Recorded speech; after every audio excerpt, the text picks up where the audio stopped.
Welcome in to episode number 6 of the Eyes on Texas multicast.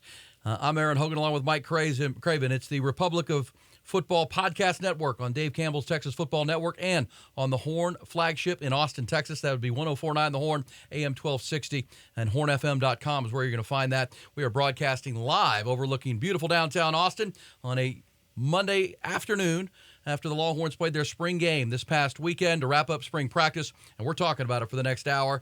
It is the multicast that is not afraid to talk about the big conversations, the big topics, and understands that the University of Texas will not be entrusted to the timid or the weak as we get you rolling here. He is Mike Craven, a lifetime Austinite, raised in the Texas football locker room with his grandfather, Dr. Craven, back in the day. I'm Aaron Hogan, 33 years here in Austin, Texas, 25 years a fixture on morning radio here in the ATX, covered the good times and the bad times of the Texas Longhorns, and it feels like, Mike, the good times might be coming back here after what we saw on Saturday at the spring game. We're going to talk about it in earnest, but as we get this thing cranking up, what were your overall first impressions of seeing the Longhorns wrap up their 6 weeks of spring? First off, it looked like there's plenty of toys in the toy shop, right? Like, Yeah. You just look around there, and the wide receiver positions loaded, tight end positions loaded. The running backs looked really good. We'll talk about Jaden Blue and some of those guys as well. Defensively, plenty of talent to go around. Anthony Hill, already making an impact as a pass rusher. And that's my second point. The young guys look like they belong. From Jonte Cook to Anthony Hill to a couple other players on defense, like they all looked like they were going to be playmakers, and we're seeing fewer and fewer guys that don't look like SEC football players, and that's a good thing for Texas. It's a busy hour, busy show, and episode. We got a lot to do. We're going to, if you've listened to episodes 1 through 5, we break our multicast into 4 quarters like a football game. We'll also have a halftime segment coming up, and we'll go quarter by quarter. First quarter will be about what Mike just talked about, a lot of toys in the toy chest, multiple weapons. We'll play some highlights of what we saw on Saturday at DKR. Second quarter, we'll dive into the big conversation, the quarterbacks. Quinn Ewers threw for 195 yards, led 3 touchdown drives, threw a beautiful touchdown pass to the newcomer, A.D. Mitchell. Adonai Mitchell coming in from Georgia, won a couple national championships there. Now he's part of that toy chest that Mike talked about. We'll take our halftime quick break, and then third quarter, we're going to talk about the offensive line and the defense. What are we seeing up front? They had some key guys that didn't participate in the spring game on Saturday, but boy, still plenty of big bodies, the big humans that Texas talks about quite a bit, Kyle Flood and Steve Sarkisian. We'll also talk about the defense. Is the pass rush improved? Just heard Mike talk about Anthony Hill, the 5-star freshman from Denton Ryan. He was impactful. We'll talk defense, and we'll wrap things up with the big picture conversations. What's next for the Longhorns on the schedule? What were the key takeaways for Steve Sarkisian, and how good can this team be? Steve Sarkisian was asked that pretty point blank after the spring game on Saturday, and we'll hear his answer coming up here. That's in our fourth quarter to wrap things up. But he is Mike Craven, as we mentioned, formerly of the Austin American-Statesman, rivals, but now at Dave Campbell's Texas Football, and man, that growing product with the Republic of Football Podcast Network. How's our podcast getting received? I know we're up to 10 now. We're up to 10. 10 total podcasts at the network, meaning there are 13 Division I schools in the state of Texas. You guys now have a podcast for all 10, including this one covering the Texas Longhorns, the Eyes on Texas podcast. Up to 10 now, and you'll be full bore at 13 by the time football starts. We believe so. We're only missing SMU, UTEP, Sam Houston. Have some fishing lines in the water, on those. So we're hoping we're at 13 by the time the football season starts. We may even experiment with like conference-based ones, like a Big 12 podcast and stuff. So, we're growing. It's magazine season right now, so I'm traversing across the state. Been to 7 schools already, go to 3 more this week, ended at Texas in 2 weeks. So a busy time, but an exciting time. It is. I know we talked last week about your trips to Houston to see the Cougars and TCU. Baylor last week to see the Baylor Bears, and I know you're going to go down to A&M this week, Sam Houston, and out to Lubbock to see Texas Tech, and we'll certainly be talking about those visits on upcoming podcasts and multicasts because they've wrapped up their spring in large measure as well, like the Longhorns did on Saturday. If you're looking for us, always like to make sure you can find where we're at, of course, on YouTube. We're getting tons of views and watches on YouTube. We appreciate that. At Dave Campbell's TF is where you're going to find it on YouTube, and at the Horn and Austin's YouTube page as well. On Twitter, we're at Eyes on Texas FB, Eyes on Texas FB, and on Instagram, Eyes on Texas Pod. Please share that with your friends. Send it out when it comes in. If you watch it and enjoy it, certainly pass it along. We super appreciate that as we grow this thing, because today, Mike, is going to be a lot like a game week come the fall. There's a lot of highlights to talk about, a lot of developments. We get to actually see this team on Saturday. It was a beautiful day. I'll say being there, we did a 2-hour pregame on the Horn flagship here in town. It was kind of a cloudy, overcast morning, but it turned into a record-setting hot day. I mean, it was 94 degrees, which set a record set back in 1924 for April the 15th. It was really hot, and I see Sarkisian mentioned it afterwards that, it's probably good for our club. That wasn't like if they played it on Sunday because the temperature dropped 20 degrees into the 70s on Sunday, they got to feel it. I mean, those young guys that are brand new to the program got to feel what it's like on that field on a 95-degree day. The humidity was up as well, probably a good thing for the newcomers. Plus, they got to play in front of a big crowd. I have not seen an estimate for the crowd, but I've been to many a spring game, Mike, and there were, the entire west side was packed. East side was probably 3/4 full, even in the sunshine. I've got to guess between 40 and 50,000 fans showed up to see that game. It was free, and they were entertained, I think it's fair to say, with the Longhorns. Let's start with some of the opening thoughts. You mentioned it was the toys in the toy box. My key takeaway was depth, and we're going to hear Sark talk about that. We talked about all through our first 5 episodes, depth on the field. This team was split in half, so you weren't playing with a full team. When they get their 12 more freshman players rolling in here for the spring, they've got a transfer portal player that's committed today here on this Monday when we record our multicast. We'll tell you about coming up in our halftime segment. But there is a new commitment coming in. When they get this full 85, Mike, there is depth, toys in the closet, or as you said, toys in the toy box, 3 quarterbacks that look like they're going to play on Sunday someday. That's not hyperbole, I don't believe. I think all 3 of the Texas quarterbacks have an opportunity to be professional quarterbacks. They're that talented. They're young, but all 3 really good, throwing to really good weapons. So we're going to talk about that over the next hour. But depth showed up, I think we saw, especially even when you're splitting the team. You couldn't watch that spring game and find where the hole is. Yeah. You couldn't be like, oh, man, that one concerns me, or this spot concerns me, or they're going to have to go add a couple guys in the portal to make that position work. They can go add some guys in the portal to make the position group better. But there's already guys there at defensive tackle, defensive end, every other spot along the defense and the offense. And then at the skill positions, I mean, it looks like an NFL football team. It looks like an all-star team, and that's what they're recruiting it to be. And to see them all develop, all these guys get better every single time you see them, that hadn't been true in a long time. Well, let's show some video evidence of what Mike just said, and I agree with you. And we'll hear Sark talking about the playmakers. It was his first comment of the post-game interview was, this is what we want. We want to stress a defense with not one guy, not 2 guys, but 4, 5, 6 guys that can make explosive plays. Let's start with this one. Our digital producer, Nolan Hogan, who's pushing the buttons here. Here's Quinn Ewers to Xavier Worthy. This set up the first touchdown for the white team, quarterbacked by Quinn Ewers. They won the game 21-10, if it matters what the scoreboard was. But here was the first highlight. This was, after going 3 and out, and both orange and white punted on their first series, and then second series, Quinn Ewers really cranked it up. Here was a beautiful throw to, now wearing number 1, Longhorn Jr. to be receiver Xavier Worthy.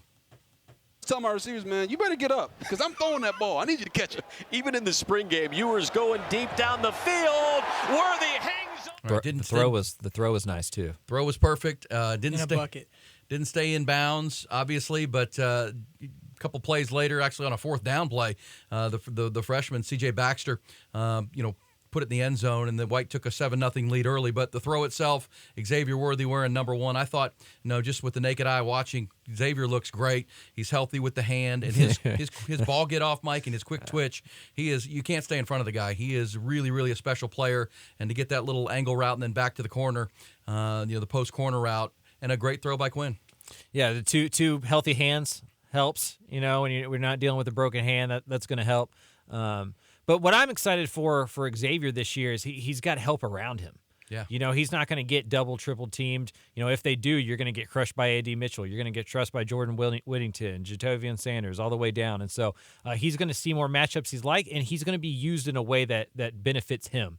He was having to do so much last year. I think it was a little bit too much for him. He gets to dial it back and just do what he does best. See another highlight. This was the second touchdown for Team White. They scored all 3 of their 21 points. All 3 touchdowns came in the first half. They played 15-minute quarters with a running clock, except inside the final 4 minutes of each half. Here was Jaden Blue. This is a player we haven't seen. There's kind of the enigma of Jaden Blue. He didn't play his senior year of high school. He kind of opted out and was going to come to Texas. He's the number 1 running back and enrolled early. We didn't see him much last year. and he didn't play in the bowl game. When Bijan Robinson and Roschon Johnson both elected not to play in the Alamo Bowl, we thought we would see Jaden Blue. We did not. Here's a touchdown run, though. Watch this piece of work from Jaden, wearing number 23.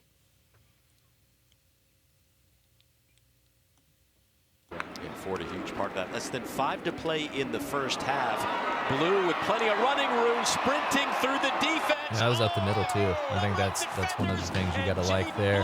But he's always been really great in the open field. I mean, that's always been his calling card, is like what he can do when he gets to that second level, and he's excellent. Yeah, the ad-lib runs. I mean, that was against a lot of third and fourth teamers. It felt like was watching the tape on that. But man, the moves and when you said up the middle, well, that was later. That was later in the second quarter. When they spread the field and they've got the weapons you're talking about, it's going to open up some running lanes for sure for those running backs. And we didn't see Jonathan Brooks on Saturday.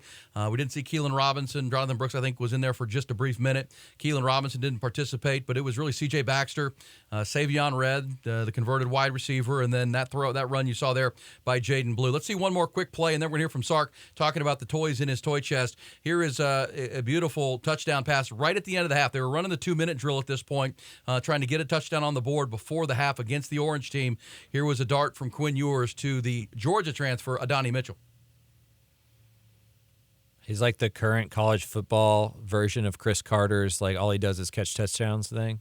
There it is. They stretch out the one-handed, a little bit of an elevated throw, but Quinn threw it to where only his receiver could get it, knowing that Adonai Mitchell will go up and make that one-handed grab. Adonai was wearing the green jersey because he was dealing with a bit of an ankle injury. He was not touchable. You couldn't tackle Adonai, but he was out there and made plays. In addition to that touchdown catch you saw, there was a big third down catch that he caught on an early drive. He is an explosive player. And let's hear Steve Sarkisian after this game talking about the playmakers and multiple players at that can create explosive plays. We saw him throughout the game, in the running game and in the passing game. Here's Coach Sark after the game.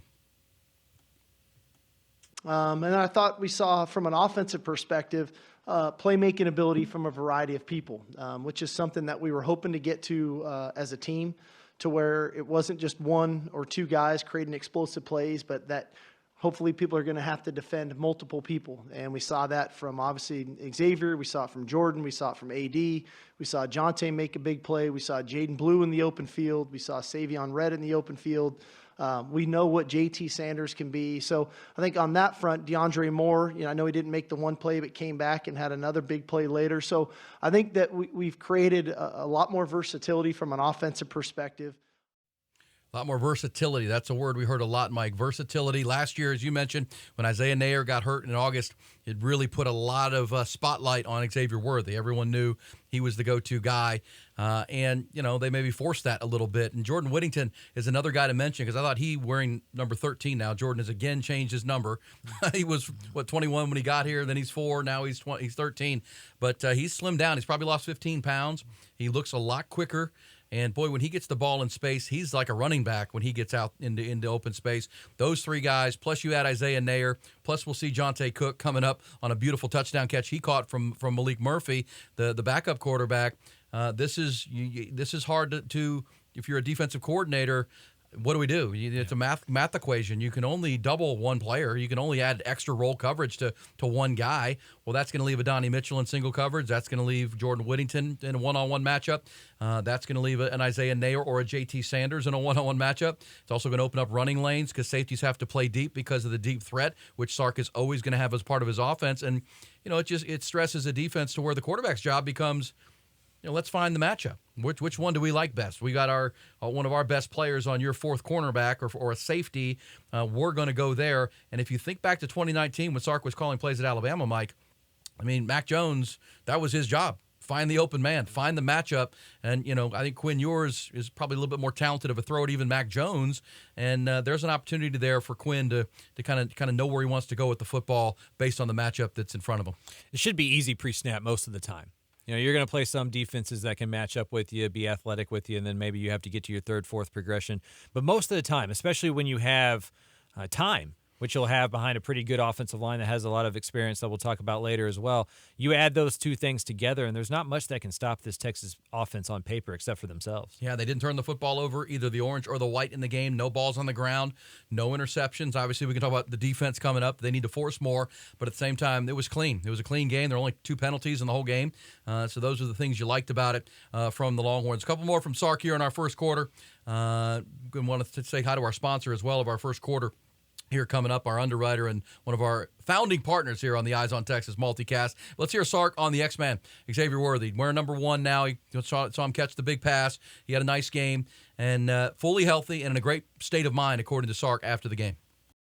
I think Xavier's in a great frame of mind. Like I said, when we came back after the break, he fought through an injury last season that a lot of people didn't know, and he didn't ever complain. He just continued to work, and I think that in his mind, he's thinking, now that I'm healthy, what could have been last year, and now what can this year become, coming in healthy and doing it the right way. So I think there's good rapport with he and Quinn. I think his connection with his teammates is great.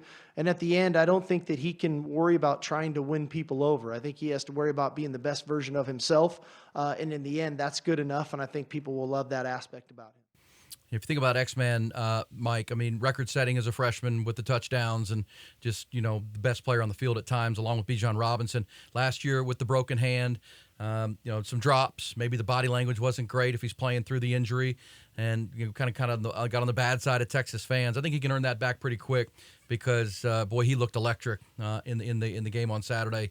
Just quick. He and Quinn have that great rapport. And then you got A.D. Mitchell on the other side and Jordan Whittington. He's going to see a lot of single coverage this year.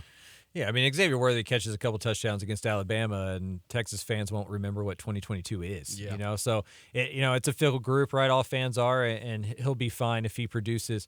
What I'm excited about is he gets to go back to doing what he does best.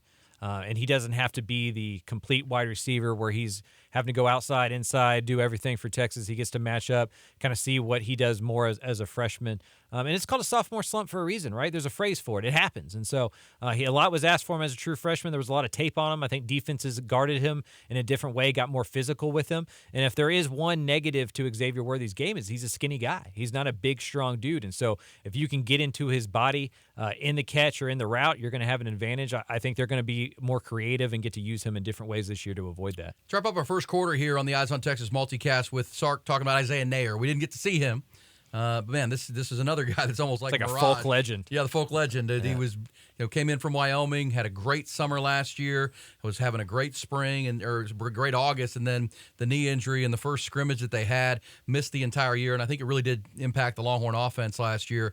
Didn't have that deep threat. We saw him catch the touchdown in last year's spring game. Quinn throwing them bombs has became kind of the phraseology. Well, here was Sark saying, hey, don't forget about Isaiah Nayer. We didn't see him, but he's been participating, and he'll be back and healthy come the fall. Transfer from Wyoming, we all had high hopes and aspirations for, got injured last year, has done a phenomenal job with his rehab, and he looks fantastic. We held him out. We just want to make sure he gets fully healthy, but he looks tremendous as well. So, you're like the kid who gets a bunch of new toys at Christmas, and then you still have those other toys that you love playing with. And so now our job is to make sure that we craft an offense that allows all of those guys to play to their potential and to do the things that they do really well. All right, so there you go. Those are your toys, right? A.D. Mitchell, Xavier Worthy, Isaiah Nayer, Jordan Whittington, and then Jatavion Sanders, who might be the best tight end in the Big 12, one of the best in the country, who's just a mismatch problem to himself. And then Jonte Cook's going to get on the field, too. Yeah. That's When we talk dude. about the quarterbacks and Malik Murphy coming up, we'll talk about the touchdown catch he caught in the second half when Malik Murphy hit him with a deep one. That'll be part of our quarterback conversation coming up in quarter number 2. First quarter of the Eyes on Texas podcast brought to you by our first and our founding underwriter, our friend Carlos Carrion. He is the Texas mortgage guy. He's been doing this nearly a decade in the industry. He is tremendous. It's not going to be a hassle. He's right back to you. He can close a loan in up to 15 days. It's about the average right now for Carlos. And here's where you find him. He is a tremendous Longhorn fan. He's a lifelong Austinite. Like I did, he went to St. Edwards, but he is a Longhorn fan. And again, almost a decade in the industry. And he's not just here to provide you with a quote on a mortgage or a refi. He wants to help you solve problems, strategize one, then in one of the most important financial decisions you're going to make, whether it's a new home or a refi or a second home, whatever it might be. Make sure you go with our man Carlos, and you're going to love working with him, I promise you. And he's easy to find. It's the Texas Mortgage Guy. That's Carlos at the Texas Mortgage Guy if you're emailing him. Carlos at thetexasmortgageguy.com, or you can go to the website, thetexasmortgageguy.com. That's simple as well, and that's exactly what he is. You also find him on Instagram, and he's got a Facebook page. It is the Texas Mortgage Guy. Proud to have him as one of our great underwriters. And there are more to come here on the Eyes on Texas multicast. We're only going to have a handful of underwriting sponsors. We're going to help us get this thing on the air every single week. But we're really excited to have Carlos and his team there. TheTexasMortgageGuy.com. Carlos at TheTexasMortgageGuy.com. Really appreciate him. That's going to take us into our second quarter, and as we break this thing up into four. And that's going to lead us into the topic everybody wants to talk about. I do the morning show here in Austin, Texas, and have for a long, long time. It's all about quarterbacks. We've already gotten the Malik's better than Quinn conversation going. Malik is going to push Quinn, and that's a good thing. But at the end of the day, Quinn Ewers threw for 195 yards. He engineered 3 touchdown drives. There were times where the footwork wasn't perfect. There were times where, maybe some of the old habits creep in. But you did see a player who seemed to be in full control of the offense, Mike. And then, people will talk about it as a controversy, but maybe the best thing we saw on Saturday was Malik Murphy, who we haven't seen play yet. I mean, he came in, he's the same age as Quinn Ewers, would have been in the same graduating class, essentially, from high school. But, of course, Quinn reclassified and skipped his senior year at South Lake Carroll, went off to Ohio State, but they're really the same age. Malik got here last year in the spring and was hurt. Got hurt in the state championship game out in California, and so didn't participate in the spring last year.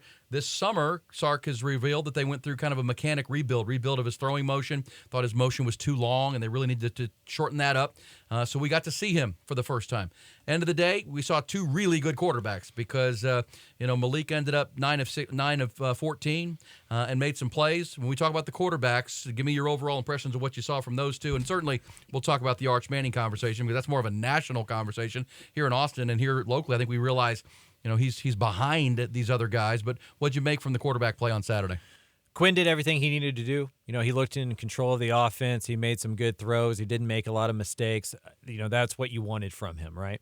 I think the cool conversation is Malik, because you're happy for him for finally getting back on the field and having success and kind of quieting some doubters. He kind of got sandwiched between Ewers and Manning, and he gets pushed out of that conversation a lot. We assume he doesn't have much to say about it, and clearly he does. I think where the conversation gets fun, and maybe this is derailing what we were going to do, but I think where the conversation gets fun is how does Texas fend off some people that are going to come after seeing Malik Murphy play that well in the spring game? No. Like, that's the new college football world, right? If you're Florida, you're watching that spring game and you go, well, that's better than anything we have, And so Texas is going to have to fend off some people. I mean, we can be grown-ups and know that that's happening behind the scenes where, people are reaching out to other people and seeing, maybe where he moves or if he's willing to do that. And then, lastly, 10 out of the 12 FBS teams in the state last year had to play their backup quarterback for more than 2 games. That's just the reality of football now. You're probably not going – the ones that didn't were Houston and UTSA. If you're going to play Power 5 football, you're going to get beat up. Like, there's going to be some injuries. And so you need a good backup quarterback to do what Texas wants to do next year, and that's compete for, conference championship and maybe even a national one. Agreed, 100%. And the Longhorns have needed their backup quarterback every year except for 2019. In the last 12 seasons, they'd had to rely on their backup quarterback for at least part of a game or more games than one. Including last year with Hudson Card having to step in for the injured Quinn Ewers in the Alabama game. Let's see some highlights here of Quinn. This is a little bit of video montage that Nolan pulled off of Twitter of what we saw from Quinn, the QB1. All right, so here's Quinn with a beautiful dart from the pocket. That's the A.D. Mitchell touchdown. The good form, the quick release we see there, Mike, the ball just flicks out of his wrist. Yeah, just flicks his wrist. I mean, that's why he was a 5-star, 1,000 rated, prospect or whatever. Like, he throws the ball well. He's going to have to figure out how to go through progressions and be good under pressure and be consistent and all that stuff that goes into being a quarterback. But just from, talent and what he can do in a football field, I mean, you're not going to find many people that throw the ball better. Well, he was the number 1 quarterback in the nation for a reason before skipping his senior season. Longhorns hadn't got a commitment from the number 1 overall quarterback in the country since Vince Young back in the early 2000s. He, of course, led the program to his highest heights, and now they've recruited 2 since Steve Sarkisian has been here in Quinn Ewers and Arch Manning, and obviously Malik Murphy, a very talented player too. Let's hear Sark on Quinn's developments. He was asked about, the offseason changing of his body, the haircut, coming off of the Alamo Bowl and coming off maybe, some disappointing games in the month of November last year. Here was Sark talking about every player went through the exit interviews and what we needed to work on, and Quinn was just one of those, and we've seen the improvement pretty dramatically here into mid-April. And give them things that, what are their strengths that we see? What are maybe some of the weaknesses that they have? And then what do they need to work on to improve on those weaknesses? And some of those things are on the field things. Some of those things are in the weight room. Some of those things are in the classroom, so on and so forth. And so when it was Quinn, and we had the meeting and we had the dialogue and everybody got on the same page with, okay, what is the next steps going to look like for you? I think he dove right into it, and it started in January. I think that he really, devoted himself to the weight room. Obviously, his diet, his nutrition, his just overall understanding of the offense. And I think it shows. He looked very comfortable today. And, and that's not having a real game plan going into the game. You're just kind of running plays in a spring game. So the fact that I think he's going to be even more dialed in when we actually game plan and what we're trying to attack and to get after people, I think that he's going to be a more confident player. And one that I think is going to instill belief in his teammates and coaches and our entire organization that, hey, that's our guy, and he's going to make the plays when his number's called. Yeah, you combine what we talked about, Mike, in quarter one about the weapons to choose from, then you have a quarterback who has that ability to throw the football and push it down the field and make every throw. I mean, that's the thing. It's one thing to have the weapons, but then you'll have sometimes a quarterback that can't make all the throws and, can't make that, cross two hash mark throws and the deep outs and those things. There's not a throw Quinn can't make. And now you got receivers that can run all the routes. That makes it very tough on a defense because, obviously the one-on-one matchups, but at the same time, you got a special thrower of the football that can make things happen. I don't think it's an accident that Steve Sarkisian uses the word organization instead of program a lot. Yeah. And if you're the quarterback of the University of Texas, you're a face of an organization, of a Fortune 500 organization that has 100,000 people in the stadium and millions of people watching and all the message boards and all the stuff that comes with it. That's hard to do when you're 18, 19 years old, right? And so he's had a year to understand it, get comfortable with all that comes with that, get comfortable with the offense, get comfortable with the receivers around him. And so for him, confidence should be at an all-time high. And talent-wise, he's got to do that. And so if he can get it right between the ears and know the system and know where to go with the football and protect the football better, there's not many things that should slow down Quinn Ewers. Agreed. Let's hear talk about Malik Murphy. He came in, and this is, I don't want to say pleasant surprise. We just didn't know. But Malik Murphy played tremendous in this game. If you didn't see the game, Quinn Ewers ran pretty much fully with the white team, and then they rotated on the orange team, Quinn Ewers and Arch Manning. And as you said earlier, when Arch Manning came on the field, it was a huge ovation. Malik Murphy didn't get much but a smattering when he ran onto the field as the backup quarterback, but Malik played tremendous. Let's see the touchdown throw he threw to Jonte Cook on a video highlight. This was in the second half of the game. On the previous throw, he had thrown one to DeAndre Moore, the freshman receiver out of California, and he dropped it. Just dropped it. Freshman player, big crowd, maybe the first time he dropped the ball. They went right back on the next play and threw it to the former DeSoto star, Jonte Cook, the true freshman, early enrollee. 15-rated wide receiver in the nation, according to ESPN. So it's 2nd and 10 again. Murphy heaving it down the field. This time it's caught by Jonte Cook, and he's off to the race. So there you go, Jonte Cook behind the defense, Mike, and geez Louise, really impressive. The throw itself, a flick of the wrist again, 6'5". And we could go through all the throws he made. His 9 of his 14. He threw some swing routes where he was leading the backs out of the backfield perfectly, catching the ball in stride, the accuracy, the confidence. Let's hear Steve Sarkisian on the quarterback, Malik Murphy, and what we saw from him, the youngster out of California. I thought what I saw from Malik was when he really started to settle in. He has natural ability to pass the football, and he has he's got great vision. When he pushes the ball down the field, it's natural. It's not like he has to force it or he's got a quick delivery and quick release. And I also think Malik's a really good leader. He always brings a lot of positive energy every time he takes the field, which I think is great. So it was awesome for us. Even this spring, wasn't able to participate the first week. We kind of had to hold him out and then had to gradually work him back in. So the idea that hopefully we can get him completely healthy going into training camp where he gets that foundation of the installation, I think the sky's the limit for the guy. He's a really talented player, and I thought he showed today with making some of the throws that he did. Yeah, sky's the limit. And I thought the same thing sitting there watching this game, Mike, that what you just said, I mean, it's not the conversation you want to have yet. I think in a perfect world, Quinn Ewers is the starter, Malik Murphy's the backup. Arch Manning redshirts this year, learns and absorbs, but continues to push both quarterbacks and brings that mindset. He's coming from the parochial level of school in Louisiana. He's got some things to learn. I think when he got on the field, the game looked really fast to him. And let's say when Arch did play, he was playing against the one defense majority of the time. I know they split the teams up, but a lot of one starters on the white defense he was facing. And you could tell it looked pretty fast. It looked like there was a lot happening for him. And he didn't get a lot of time. He was playing behind not the starting offensive line as well. And so Arch looked like, he just got here in January and he's learning this offense, much like we saw Quinn last year, learning this thing. And, of course, Quinn's a year ahead of him. Malik's a year ahead of him of absorbing the offense. That stands to reason. But that's a very good problem to have. If you have three quarterbacks that one day may play on Sundays and play NFL football, that's a pretty good problem. Yeah, Arch looks like a guy that should be preparing for the prom. Yeah. We expect so much from these guys. Like, they're supposed to just walk onto the 40 acres and just figure it out, And so there's been really good football players that have redshirted as freshmen, Vince Young being one of them, right? And so they don't have to be in a hurry, and that's one of the reasons Arch Manning chose Texas, is because he knew he could kind of sit and be ready, get right, sit out for a year and then play later. Had he gone to another school, maybe he starts right away and that pressure and that clock starts. And so I think having Quinn, having Malik, it's a good thing for Arch. He'll get to sit back and learn and only play in a break glass emergency situation. Break glass, I like that. And that'd be ideal. And, if the year goes as Texas fans would like it to go, Quinn Ewers may be in the NFL draft next year. He's eligible for next April as reclassifying his 3 years out of high school. That's a conversation for another day, but that would be a natural progression. And then the Malik Murphy conversation becomes real. Who stays, who goes, where does this thing stand? Because they both look really talented. And again, it was a spring game. Not make too much about it, but they can really all three spin the football at a high level. You mentioned Vince Young.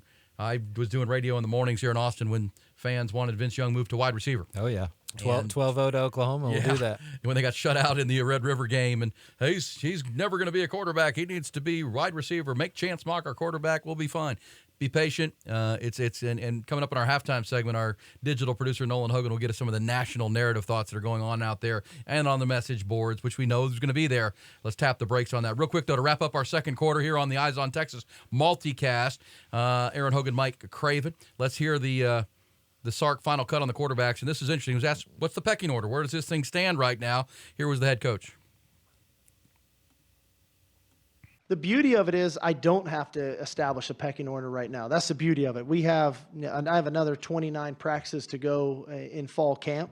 I think to be fair to all these guys, like Malik, that was his first spring that he ever had. He didn't get spring a year ago, and of that, he missed the first about 5 practices before he really was able to go in team drills. So what does that look like moving forward? Arch, those are his first 15 practices of his life in college. So sometimes, we can rush to judgment on where guys are at. I think it's pretty clear to say, Quinn's our starting quarterback, and we feel very good about that.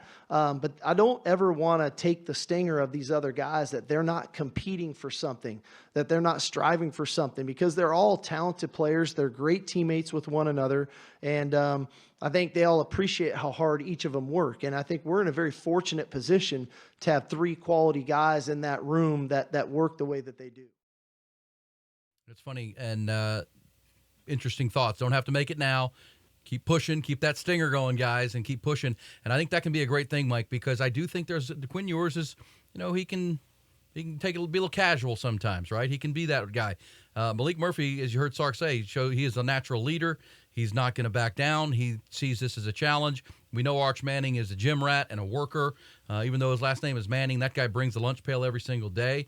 That can only push Quinn Ewers. That can only help Quinn Ewers reach his ceiling, because what he did from January to now to improve his body and get the haircut and be the face of a Fortune 500 company, That's got to continue. That's got to continue through the summer because now, unlike last year, where he was in a competition with Hudson Card and Roshan Johnson and Bijan Robinson and DeMarvion Overshone were really the leaders of the football team, he gets to lead this team into the summer. You just heard the coach say it. Quinn's our starting quarterback. He gets to lead this team into the offseason. Does he take the reins and push it that direction? Because as talented as the offense is, it needs a face. It needs a leader. And you go to Quinn and you go, look, I mean, the reason that you reclassified was to start the NFL clock early. Yes, sir. And if you feel like you're that guy and you're going to go play professional football and this is going to be your job, well, you're going to have to beat out 2 freshmen. And that's what Malik Murphy is. That's what Arch Manning is. And so I do think it's a good bit. Like, it's a good carrot to put in front of them. It's a good way to push them, and you want competition. You can't tell the middle linebackers that they're in a competition if you admit that the quarterbacks aren't, and so you're doing that as much for the team as you are for the quarterback position. But if you're Quinn, you have to know that this is your team, this is your roster, and you need to go into the summer believing that to be so. And Texas will be better off if he takes some of that ownership. Well, and this is always from the player perspective. We can say in the media and on our podcast and multicast that he needs to be the leader. The players need to believe he's the leader. Right. The players and the players know he's their guy, right? Yeah. The players understand. Yeah, they're where at the practice. pecking order They're is. at practice. They know They he's get playing. it. Right. And Quinn's the man right now. And Malik and Arch are going to be there. That's a good problem for Texas. That's going to wrap up our second quarter. Good stuff right there on the quarterbacks and rolling in. Our digital producer is Nolan Hogan.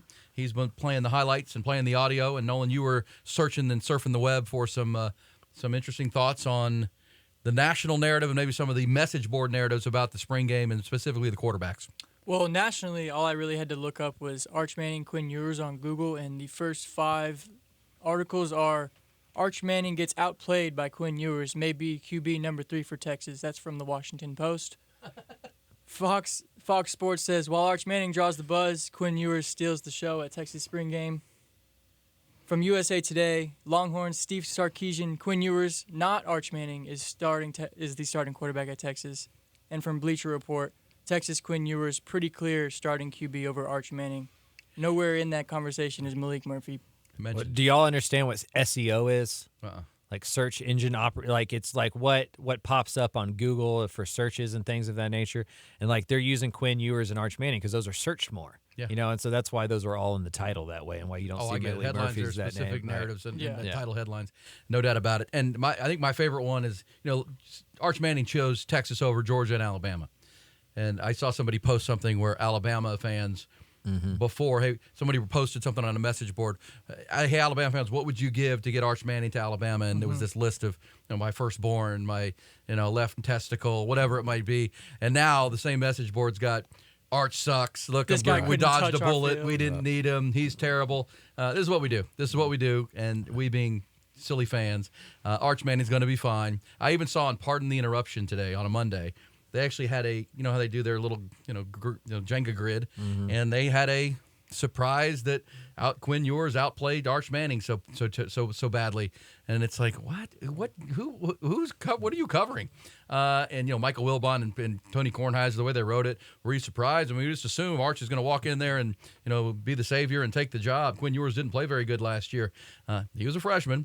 But either way, that's going to be ongoing. He is Arch Manning. It is it's a deity name in football, without a doubt, with his uncles and his grandfather. You expect that, but at the same time, you also expect irrational comments and irrational things, even from the national media, because that's where they at. Thank you, Nolan. Appreciate that. Got to make that money. What's that? Got to make that money. Got Got to to get those clicks. Got to get clicks, baby. Hey, I'm in the click business. I understand. We're all looking Click for farming.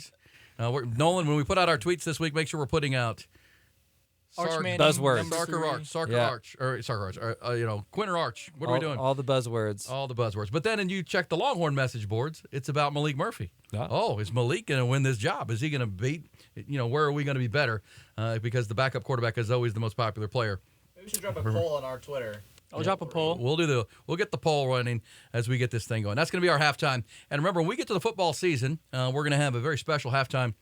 We'll have a partner that helps us with it, but we're going to be interviewing and talking to a lifetime Longhorn.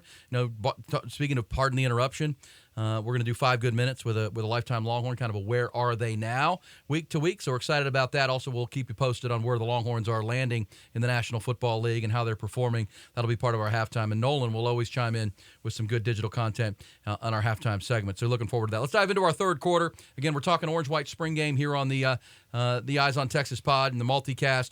It is part of the Republic of Football podcast network at Dave Campbell's Texas Football. Please share us through your socials, YouTube, Instagram, and Twitter. That's how you can always find us right there. Tell a friend if you're enjoying what you're hearing. And let's dive into our third quarter. And this one's going to flip a little bit. We're going to talk lines of scrimmage, the trenches, because, we talked a lot about toys and fancy and quarterbacks and speed and all those things. But football still, even in 2023, won and lost on the offensive and defensive line. Let's hear Sark talking about the offensive line. What did we see? Of course, every starter is back when they're healthy, Mike. Every starter comes back. I think we can sit here and say that, left tackle, right tackle, and center are pretty established when you're talking about Kelvin Banks, the sensational sophomore who was so great as a freshman. Christian Jones returns for a super senior year at right tackle. Jake Majors, the established starter at center. But here's Sark on what we saw from the younger guys and the competition behind and on the rest of that offensive line. We did not, it wasn't great not having Cole Hudson out there and Connor Robertson, but it created opportunity for DJ Campbell. It created opportunity for Cam Williams. We moved Hayden Connor around some this spring, and that gave Nato an opportunity. He played starting left guard for us, this past week and today, and played really well. So I feel very comfortable with kind of where we're at up front. We have to keep getting better and keep improving and finding that cohesiveness, but we have enough versatility and guys who can play multiple positions, but also the fact that, if a guy goes down, the next guy up, whoever that is, in whatever order that falls, who are the top 5 and who are the next guys after them, that they're going to be physical enough to play football at a high level and confident enough. All right. So, Mike, what were your takeaways from the offensive line, if you could have any? If you go around the state, as I've done this last month, the thing that most college coaches will tell you, if they have 5 offensive linemen they believe in, that's great. If they have 6, that's incredible. If they have 7, they're about to go win a conference championship. Texas feels like they have 9. Yeah. Nobody has a real too deep on the offensive line. Like your backup right tackle is also your backup left tackle. Usually your back, you want 3 tackles, 3 guards, 2 centers. That's the ideal offensive line. Texas has that and maybe more. And so DJ Campbell playing guard, Cam Williams playing guard, who's a big body. I mean, That's a big man. He's a monster of a Big man. kid. If so, right, 19. exactly. And so, can't even drink yet. And so, for me, it's been a long time. Like, I honestly didn't even pay attention to the offensive line that much because they just seem like a sure thing. Like, they're just that good of a unit. It's amazing how far that has come from the team that couldn't play a spring game when Sark first got here because they didn't have enough offensive linemen. Even last year, they had a hard time with it. They did this time around, played a competitive game, and I think you're right about 8, 9 deep. Got to stay healthy up there, but man, that is a luxury because last year they were a young line, right? You had a freshman at left tackle, you had young guys on the line. Christian Jones was absorbing the coaching from Kyle Flood and improving, but last year they benefited from having 2 of the best running backs in the country. Both are going to maybe start in the National Football League this year, come the draft next week and into the next season. And you had Bijan Robinson, who forced more missed tackles than any running back. You had Roschon Johnson, who was the number 1 according to Pro Football Focus in broken tackles last year. Those dudes made up for some spotty offensive line play at times. Well, now the offensive line's a year improved. They're all back, plus depth behind them. And now we talk about all the weapons, right? If you've got 4 or 5 great weapons on the outside, well, you can't bring extra guys into the box. It's going to be individual blocks, and you should be able to create running lanes even with lesser running backs. Nothing against Jonathan Brooks, but he's not Bijan Robinson. He's not Roschon Johnson, and none of these running backs are. But the running game could be as effective or as productive because the passing game is so dynamic. Defenses can't commit enough to the run game. The offensive line should be able to control that line of scrimmage. Yeah, I mean, give me a great offensive line and a good running back over a great running back and a good offensive line any day of the week.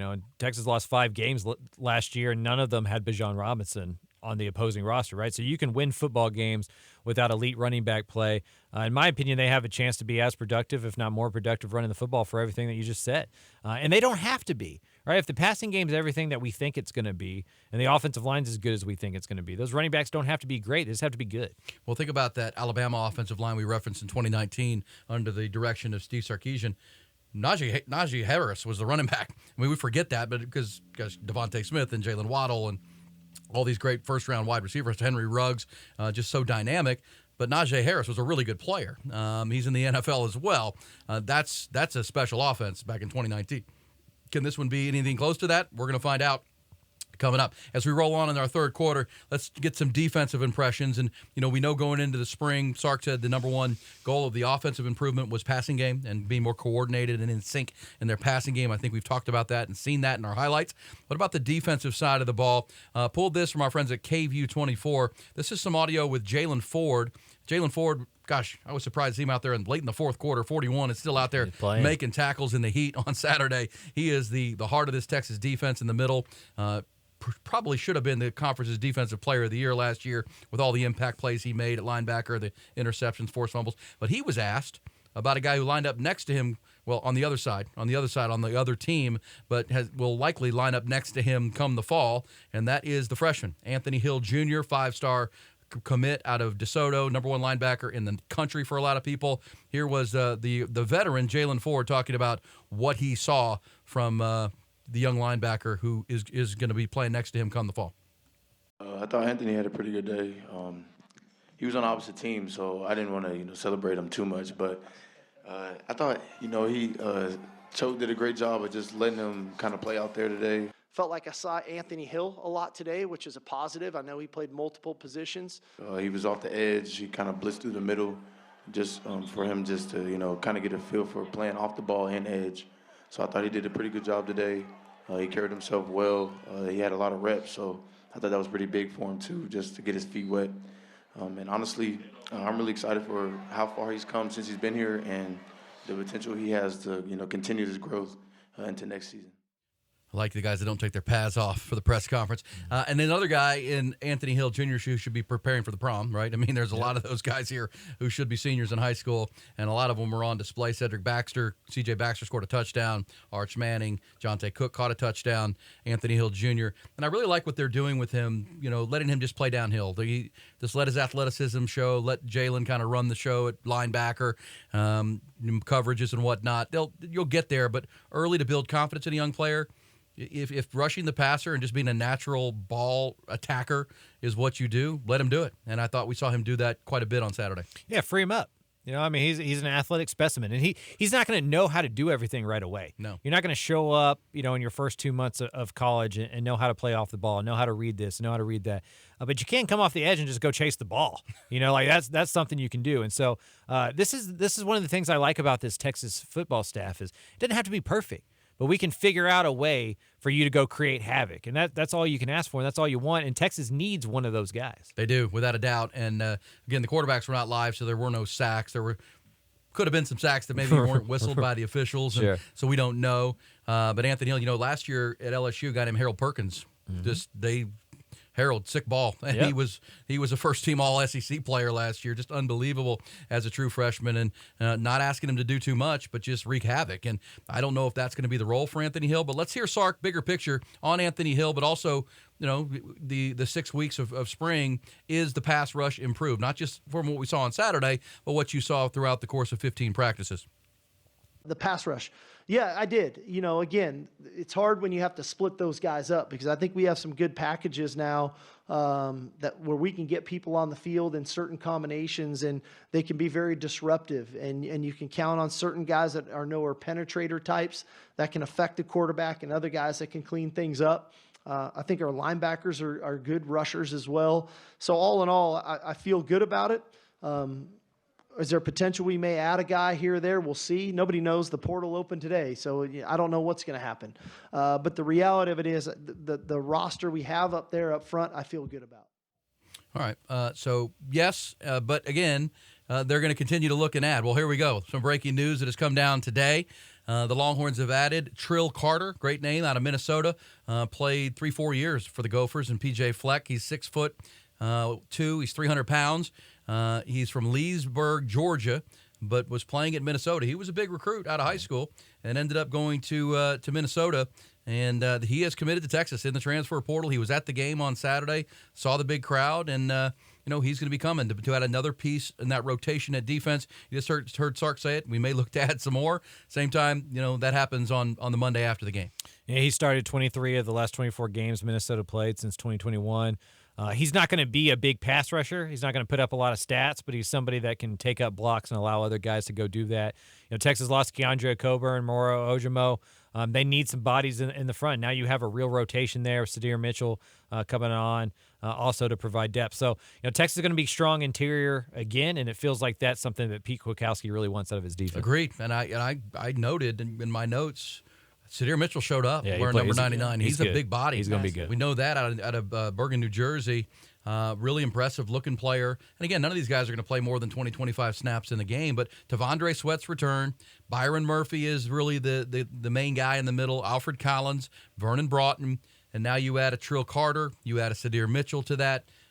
This can be a great rotation, and obviously the edges is what they're looking for. I wouldn't be surprised to see the Longhorns attack edge in the portal as well here as between now, because again, on Saturday was the spring game, but Saturday also the portal opened, and a lot of guys all over the country are going to be not happy with whatever went on in the spring, and or just looking for a different spot. And like Trill Carter, he's coming to Texas. So that happened just today. Trill Carter, defensive tackle, Minnesota, now committing to the Texas Longhorns on the defensive side of the ball. That's going to wrap up our third quarter trenches and trench conversation. Let's dive into our fourth quarter, and this is kind of a bigger picture overview. We were going to mention Trill Carter from Minnesota as an addition in the recruiting realm. Obviously, the portal will be interesting here. Sark is going to have an exit interview with every player. We've already got 4 Longhorns in the portal, Mike, that are entering. Derek Brown, a pass rusher. Jaden Alexis, a wide receiver. He's in the portal. Travell Johnson, another linebacker. He's in it. These are guys who are probably not going to do much cracking the depth chart this year, and they kind of realize that. Let's jump in the portal. Now, Jaden Alexis actually entered the portal on Saturday and played in the game and caught a pass. Got to get that tape out, guys. Yeah. When I give Sark and the staff credit, apparently he's been a great teammate to everybody. He sees where the depth chart is. And that's what the portal's for. Yeah. Like all of these, the coaches won't begrudge you if you go get a better opportunity and go play football, right? Like Sark's leaving jobs to go get better jobs. Like we all get that. It's when guys leave and they hadn't even given it a chance yet, or they leave for more money, or they leave for whatever. But if you're just leaving, you only get to play college football once. Yeah. And most of us don't get to do that at all. And so, for most of these guys, this is the end of the road. And so you want to go play some football somewhere, help them get in the portal, help them get them some tape and find them a new home. I think that's a good thing. And for Texas, you want to trim the fat. You just do. Natural attrition is probably a good thing. You need those spots open to go get an impact pass rusher, to go get whatever hole you feel is necessary, another linebacker to play off the ball. Whatever you feel is a deficiency coming out of spring, you need those guys to leave in order for you to go get the new ones. Yeah, you only have a certain amount of scholarships year by year, and 85 total. And Brendan Thompson, the speedster out of Spearman, is also into the transfer portal, which, excuse me, surprised some people. Were you surprised to see Brendan jump in there? Brendan didn't participate in the spring. He ran track. He can also see that this wide receiver room is loaded. Right, you see Jonte Cook, and you go, oh, this isn't for me. Yeah. He's taking my spot, especially if you're not going to be around the spring. That's the harsh reality of what football is now, I'm a big fan of people doing what they want to do and go playing baseball, like that Central Florida quarterback who, was playing center field and then came and played the spring game. Like, those are awesome stories, but if you're not a star, it's hard to get on the field, and Texas is going to recruit over you. That's their job. Their job is to bring in better players. Your job is to get better. And, if he feels like the writing's on the wall that he's not going to get many snaps, then, you go and do it. Yeah, no doubt. In our fourth quarter, let's also hear Sark, big picture. What did he really take away from the game and the spring?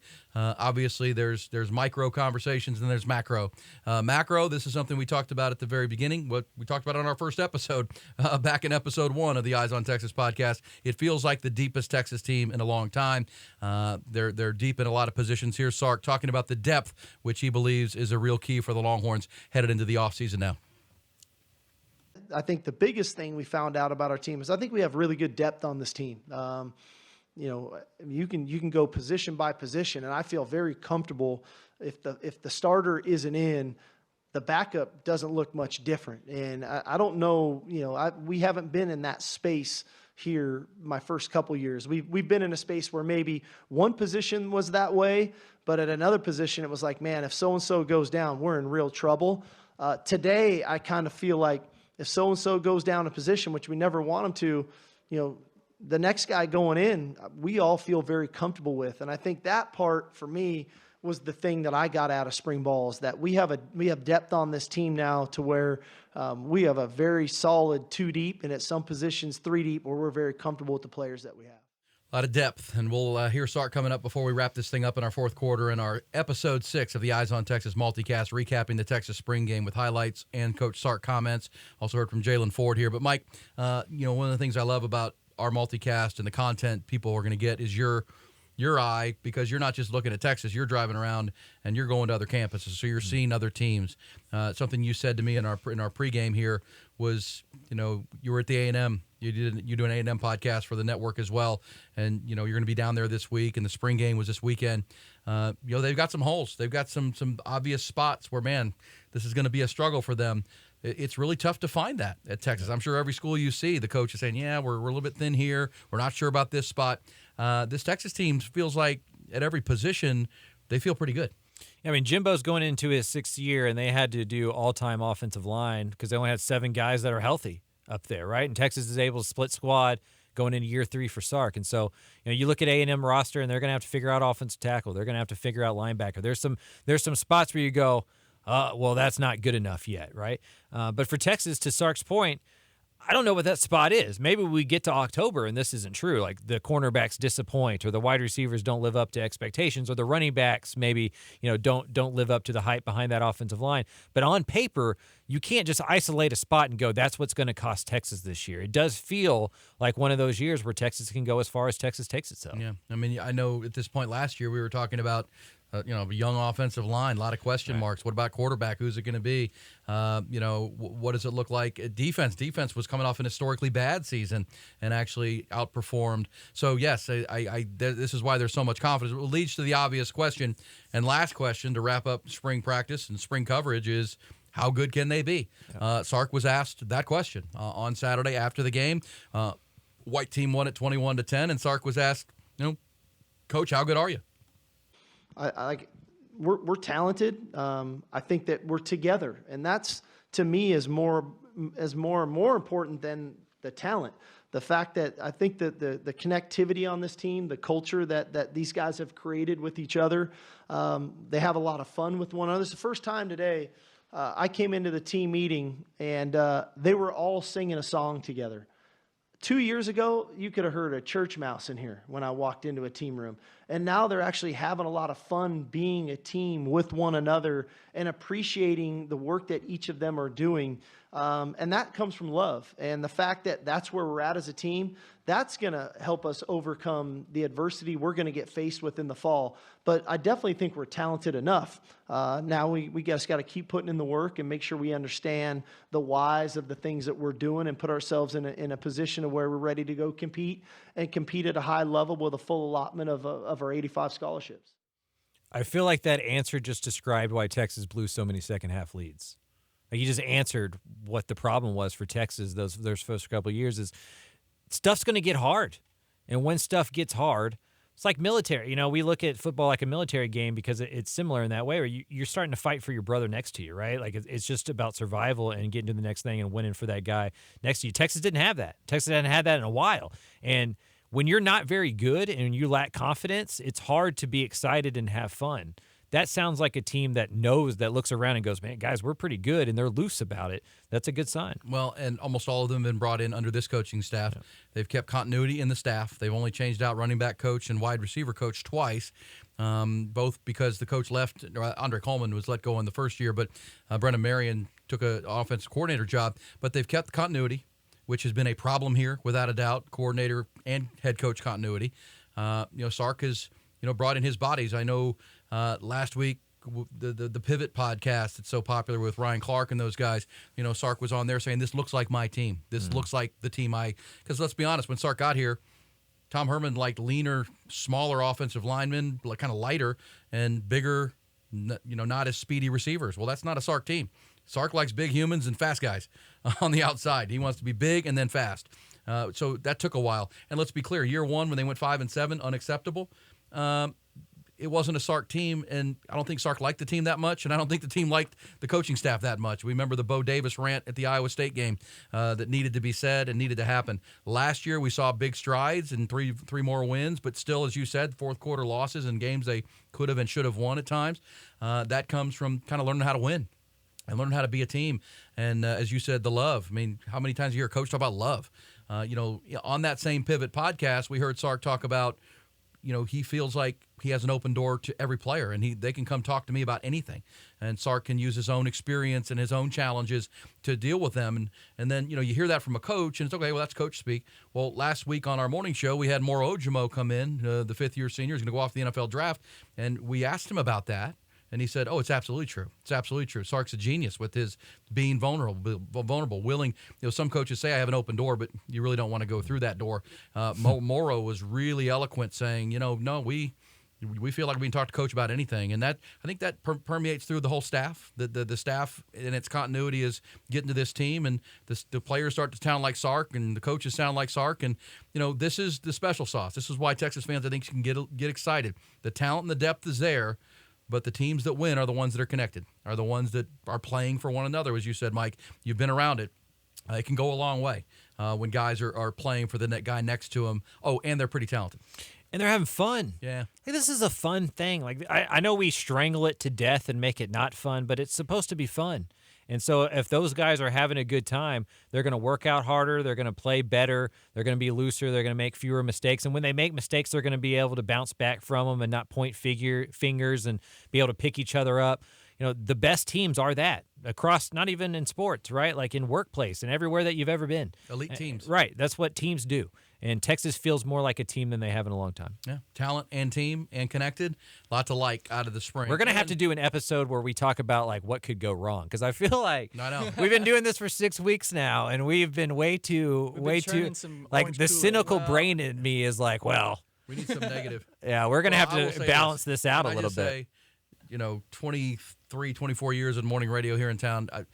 It's been a rough 12 years doing a show every single morning for all that time. There's been some crappy teams, right? There's been plenty of negative. So, yes, it probably seems like a heaping dose of positivity and ice cream and burnt orange Kool-Aid and all of that. But at the same time, I think hopefully what you'll get out of this multicast is we're going to be candid about it. We're going to talk about it real, but that's the real opinion. There's a lot. Going to practices like you did, going to games. This team has a lot of talent. They've added a lot of pieces. And, to hear Sark say we're connected, but then to hear a player who's not even going to be on this team, Moro Ojimo, back it up and say, no, Sark's a genius with the way he connects with his players. It's a communication-first relationship. That's not fake. That's real. And Sark, but let's be fair about it. You want to put some vinegar in it. Let's talk about Sark, right? We talked about it last week. Yeah. If you go back and watch episode 5 of our multicast, there's a ranking of Big 12 coaches. Sark was ranked 10th out of 14, and that's kind of where he belongs right now. He's 8-5. He's 5-7. We know at USC and his Washington head coaching resume, that's not as good as a Mike Gundy. That's not as good as Dave Aranda. That's not as good as what Chris Kleiman has put on the board at K-State. These guys have won. Sark's got to win. Yep. Sark's got to win. It's what it comes down to. It's why on our morning show, and I think here we call it the no excuses year. There really aren't any reasons why Texas shouldn't be playing for and playing to win a Big 12 championship in their final year in the Big 12. I mean, we watched TCU go 12-0 and play for a national championship last year, and that was a very talented team. It's not as talented as this Texas team. And so, talent, and that's never the thing for Texas. That doesn't mean that Texas is going to go 12-0. Nope. They just have the talent to do so, and that's up to them to see how close they can get to fulfilling that. Yeah, and the players got to take the lead. We saw that in the best years with Vince Young, right? It was Vince Young leading the offseason, leading the summer, demanding the 6 a.m. workouts. That led to back-to-back Rose Bowls and a national championship. Does this team have that in it?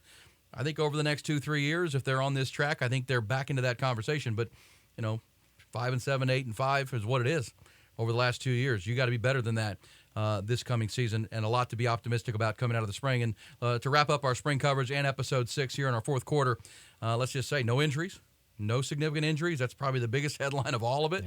Yeah. Talking about choking it to death, Mike. I mean, nobody got hurt. That's not going to be able to participate into the summer and participate next fall. Let's hope that continues to be the case for the Longhorns. Sark did say they're going to have them for one more week with some weight training and kind of body diagnostics to see where they are. And then they're going to give them some time off to do finals, wrap up the semester, play school as they have to do. They still have to at Texas. And then they're going to be off until Memorial Day to, decompress. Sark said we had our bowl game practice, then we came back in early January for winter workouts, and so we've been working them pretty hard. They have earned the right to take 4 or 5 weeks off and keep their workouts going. But we'll regather at Memorial Day, he said, and then we go 9 straight weeks in the summer with their summer workouts, and then that will lead into Big 12 Media Days, and that will lead right into fall camp in August. The next time the Longhorns will be on the field at DKR, like we got to see them last Saturday, is 138 days from now. They'll play the Rice Owls on September 2nd, and a lot to be optimistic about, Mike, but at the same time, it's got to continue, right? The leaders of the team, the Quinn Ewers of the world, have to lead them into the summertime and continue this positivity that we're talking about right now and pick it up come August.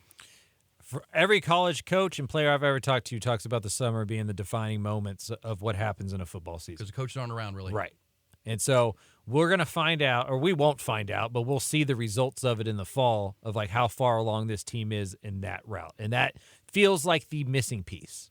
Like that's the one, we can kind of like look at the other stuff and figure out what it's going to be like and who's going to play that, but we don't know what that's going to look like. And so we'll find that out in the fall. But they've taken steps in 2 years to show that, you should have belief that they're going to be able to pull that off if they have a couple guys, raise that bar. All right. In coming cast, episode 7 and 8 and beyond, we're hoping to interview and have conversations with all of the coaches in the state of Texas that are on the Longhorn schedule in 2023. So that would mean the Rice Owls and the Houston Cougars and the Baylor Bears and TCU, all those teams. Of course, the only 2 road trips the Longhorns take in 2023 out of the state of Texas will be to Alabama in week 2 and to Ames, Iowa, and a trip to Iowa State for the final time.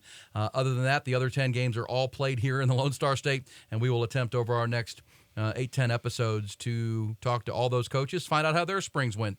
Where is their depth? Where are their holes? What are the things the Longhorns need to be learning? We do want you to follow us on our social medias, of course, and send this out to your friends. Episode 6 is in the books. YouTube is at Dave Campbell's TF.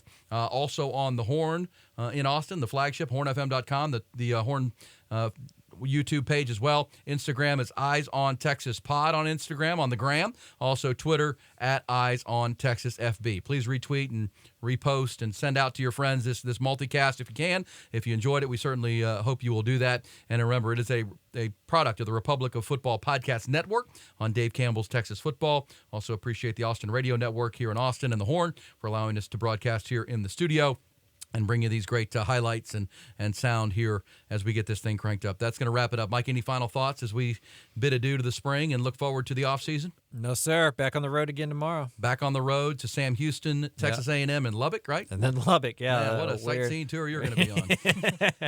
Prison, a lot of good culinary options there in that route. Oh, maybe when you're up in Lubbock, you can scoot up there and find out what happened when that dairy farm caught on fire and 20,000 cows were burned up. That was a horrible scene. That's why your brisket's so expensive. God. I think it was dairy. I think most of your milk and butter. But either way, good stuff. We appreciate Griffin Hogan, our behind-the-scenes producer and editor. Also thanking Nolan Hogan, part of the team there, doing a great job with the digital production and all the audio and cuts. Great stuff right there. That is episode number 6. Also want to thank our underwriter, our first underwriter. More to come, though. We're excited about some of the folks that are going to be coming online with us. But our man Carlos, TheTexasMortgageGuy.com. That's TheTexasMortgageGuy.com, or email Carlos at TheTexasMortgageGuy.com. That's how you'll find him. He's the best in the business. Great Longhorn fan. He's going to help you with your next mortgage or refi. He is tremendous. And that's going to do it. Live from Austin. Have a great week. We'll do it again. Episode 7 coming your way. We appreciate it here on the Eyes on Texas Pod and Multicast.